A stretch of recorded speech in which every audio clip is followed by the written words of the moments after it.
2026年7月，日本著名作家東野圭吾因為大腸癌逝世，終年68歲。佢創作嘅伽利略系列改編成影視作品，大受歡迎。幾年前，2020年8月，Marvel 超級英雄電影黑豹男主角 Chadwick Boseman 都係因為大腸癌去世，佢年僅43歲。大家估下喺香港大腸癌有幾常見？每年大概1000宗、3000宗、5000宗個案。大家留意喺熒幕下邊可以撳字幕嘅，隔籬有個齒輪嘅按鈕，可以校 4K 嘅畫質，亦都可以選擇播放嘅速度。如果你嫌我講嘢慢，可以校1.25同1.5倍。最後記得 CLS、comment、like 同埋 share。陳仔少少頻道。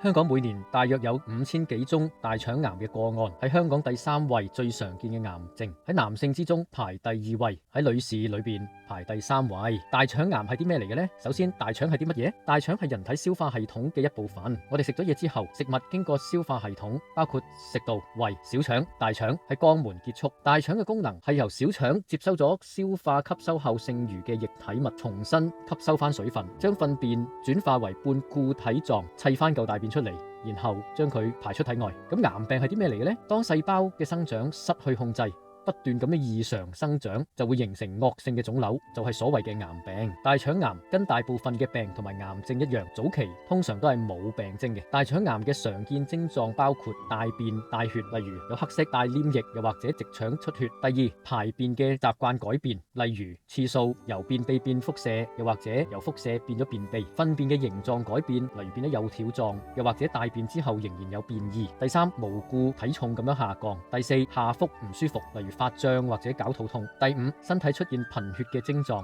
例如手腳冰冷、疲倦、心跳加速、氣喘、面色蒼白、頭暈等等。如果及早發現並接受治療，好多大腸癌嘅個案都可以根治同埋完全好返。陳仔貼士：大腸癌能防禦，可早知有得醫。陳仔下集繼續同大家講解大腸癌。